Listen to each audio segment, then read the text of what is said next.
Peace be unto you. This is Haji here at Musketeer Canine Ranch. Down here, we went and picked up some new sheep. They got loose. Don't come over here, you'll get shocked. They got loose. There's one of our Dorper crosses. See, these guys are all coming up trying to figure out if I'm going to let them out somewhere. You guys just got moved over here. You're fine. So these are the new Royal Whites that we picked up.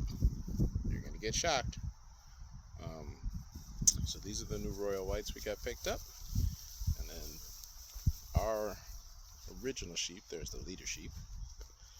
So our original sheep are now in there with them. There are a couple of theirs that are nice and out and enjoying the mix.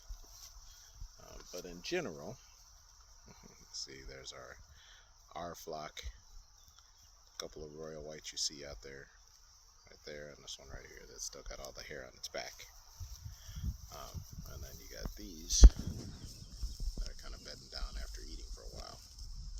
So yesterday we had the joy of getting these guys all penned in together because a couple of them I had new sheep stuck up there where you could see the pen and some of the snow fencing. And I figured a way out of the snow fencing and then popped through some of the fencing I hadn't fixed yet because I wasn't planning on letting them loose over there yet. And they heard my sheep calling them down here, so they came running down the hill. And then, unfortunately, see, my sheep have gotten to the point where I don't actually have to have this net charged. They just understand that the net can be charged, and therefore they just stay away from it. So they came down here, and my sheep were over in this pen. My old sheep were in this pen. The fencing goes all the way back to over there, so they had just gotten over here a couple of days ago, so they had only gotten to this part of it, and they were working their way over, but the new sheep, I guess, saw them or heard them. They came down the hill and tried to get through and got wrapped up into the pen, so we had to cut this netting to get one of the bigger ewes loose. You can see where she kind of jumped in. When she jumped in, it kind of twisted out and laid this net down, so then when I came down the hill, my sheep, or my original sheep, were all sitting underneath the shelter over there, and I saw them at first and was like, what the heck? And the new ewes were all kind of running around down here, so I saw the one that was strapped in here. We had to cut. And then there was a ram, one of the smaller ewes, that was twisted up in the net over here. I was thankfully able to get her head out slowly, so today I'll work on unwinding the netting right here, but I was able to get her head out without having to cut the net.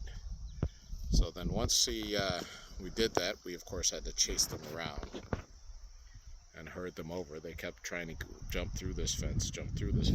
I had opened it up over here, and it was hard to try to get them to make that turn, trying to get sheep to make a U-turn as we rapidly find more and more often, almost impossible.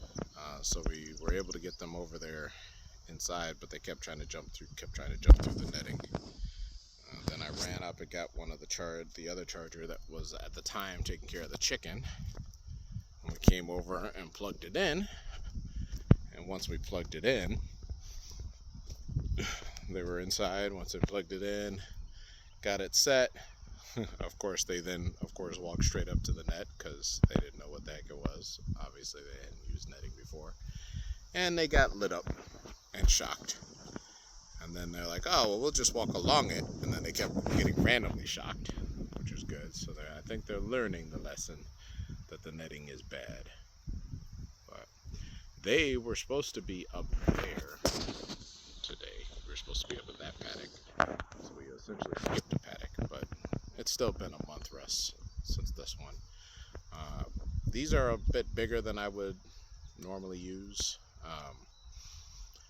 Because I don't know if you can see, this is the paddock they were in 2 weeks ago, and they're there's still so much in it. These are the paddocks closer to the house, and I kind of like to run them in those paddocks a little bit tighter because I want them to chomp it down so I can move them out into the field. But I also was trying to see how big these paddocks need to be. We're going to set up with actual fencing. I don't know if you can see it, but I've started setting up actual fencing. There you go. We're trying to set up with regular fencing between the wire mesh and a bunch of chain link that are slowly collected. So we're going to set up 4 what I would like to call the winter paddocks, which would be one up there, one here, one up there, one here, and then we're going to set up a paddock here and a paddock here. And those are going to be the winter paddocks so that we have them kind of close to the house. I'll unroll hay on the area, but that'll be the winter paddocks. So they're close to the house and so that they are under a lot of cover, because we've got a lot of tree cover around here. And each section they'll still be able to find some good shelter when the winter comes. And then we'll also set up more paddock further down. When got a lot of timeless fence posts, so we're going to start setting up like basically like 3-acre runs of paddocks so we can move them around. So eventually, as we build them up, we'll be able to just kind of move a line and move a line and move a line. We do have 7-foot fixed knot all the way around the property, so that kind of will keep down the predator aspect, but I kind of want to keep them in the area, because unfortunately we cannot do a livestock guardian dog because they will probably mess with all of our dogs, right? Plus we have a bunch of neighbors who have dogs, and I'm not really sure if I want a livestock guardian dog and I would deal with the pressure of them chomping their dogs down. So unfortunately we've got that issue. One of the things we're going to work on is possibly putting a solid hot line around the bottom of our fixed knot to kind of help with the possibility of somebody trying to come in. But as you can see, they're all starting to fit in together, and our flock is finally growing. Now up here, as we go up the hill, we have a couple of rams as well. I'm not sure I'll be able to make it all the way up there right now without making the dogs want to jump over and kind of get it. So things are happening.